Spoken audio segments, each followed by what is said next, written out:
Hey, what's up? My name is Rico, and today we're going to show you how to stabilize your footage in DaVinci Resolve. But before we get started, we want to give a shout out to our one and only super amazing sponsor, Dr. Joel Cortez. He's not only our sponsor, he's also a client.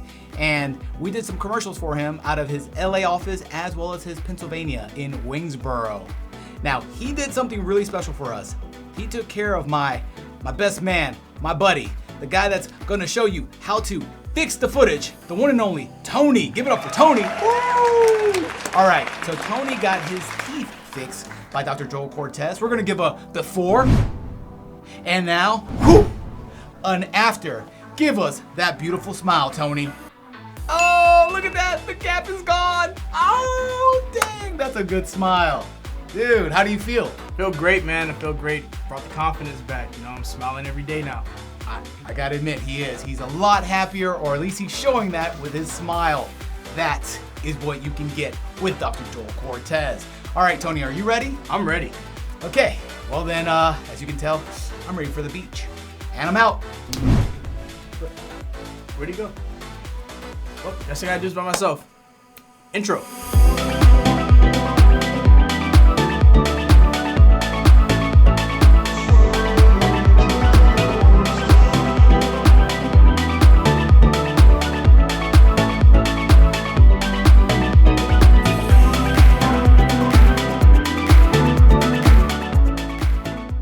What's up, guys? This is Tony, and we're here to talk about how to stabilize your footage in DaVinci Resolve. Now, I gotta throw this disclaimer out there.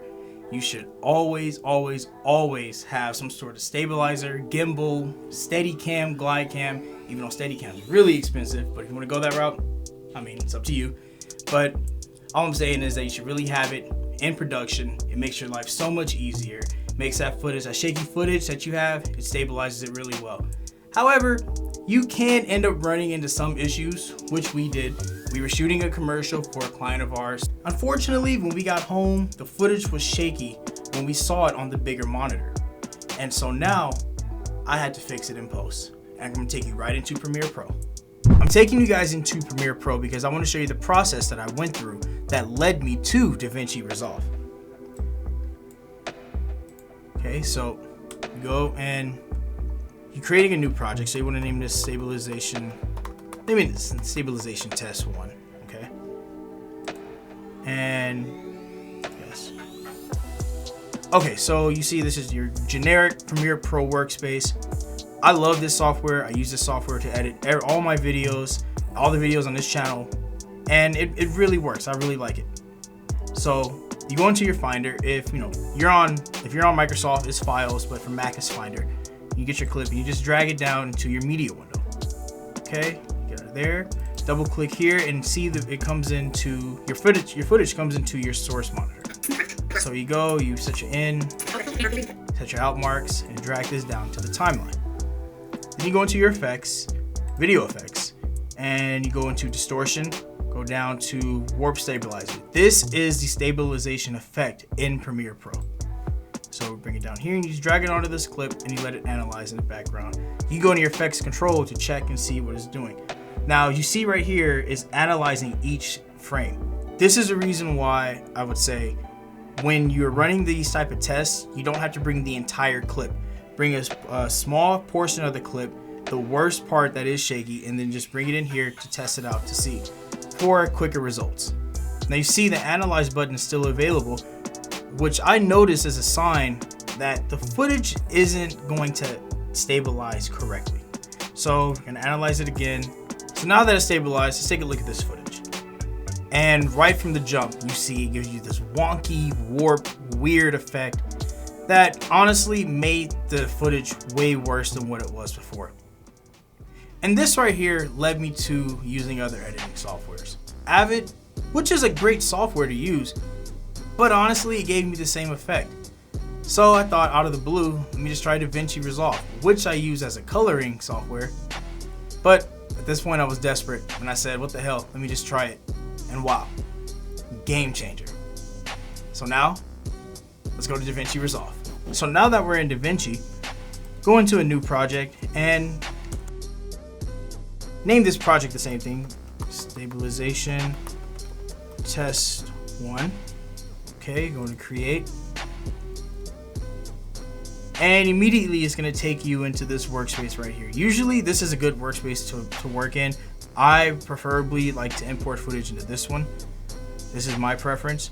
So it's the same thing, go into your Finder, files if you're on Microsoft. Grab the same footage and drop it in the media pool.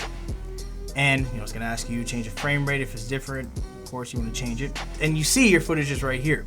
So one reason I like to work in this workspace right here is because I can just go in, make my endpoints, make my out points, and then just easily drag it right into the timeline. And from there on, a timeline is created with my footage in there. So from now, we want to go into this workspace that looks like a coloring wheel right here. You click in this one, and you see mine's already set up for the tracker window. But just in case yours is set up with the qualifier or the curves or motion effects, whichever one, you want to search right here. This is called the tracker. This is exactly where you need to be. So you go from here and you go to this drop down menu and you hit stabilizer. There it gives you a little timeline from your footage where you're at. And the first thing I want everyone to focus on is these 3 right here: cropping ratio, smooth, and strength. Cropping ratio deals with how much of your footage is being cropped when you stabilize it, the smoothness of your stabilization, and the strength of it. Look right here and you see when I press camera lock, this locks all this in. That's because when you enable camera lock, what that does is take care of all that for you in one setting. So another drop down menu to pay attention to are these 3 right here: perspective, similarity, translation. What I would recommend is that you look at your footage and then you mess with all 3 of them. You see which one works out well for you. For me, I'm gonna try similarity. And then I go into stabilize and then just watch the magic happen. Now you see how simple this is? It doesn't make you track anything, doesn't take a long time. It's very quick, it's very fast for the moment. Now you see that it's stabilized. However, it gives you a really, really nasty crop. And I can already tell you I'm not gonna like this, but I'll play it so you can see. And again, you see it has this really weird warp effect in it too, with this crop. So, like I said, I can tell you this is not gonna work. This is not gonna be it. We're gonna pause this and we're gonna go back. You see the difference between what it was versus where it's at now, and that's not gonna work. So this is why I say you wanna play between these 3, because you can see which one will work for you. There might be another clip that could work with this, but as you can see, this one doesn't. So I'm gonna try perspective and see how that works. Now you notice how nothing changed? Because guess what? You have to re-stabilize it. So in order to do that, you press stabilize again. Now look at this.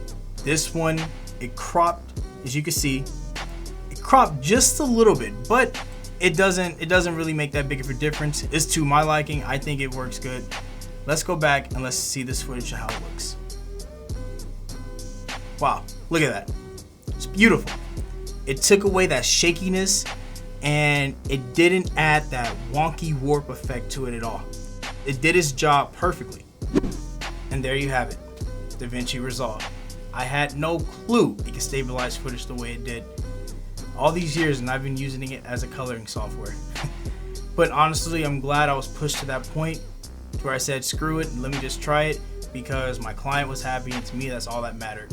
So if you guys have any comments, questions, or concerns, please don't be scared to leave them in the comment section below.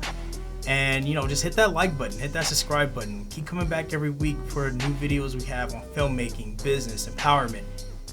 And I'm sorry if I'm awkward on camera. This is my first time ever being in front of the camera like this. It's Rico's fault. He pushed me and said I had to do this and talk about this. I hate him.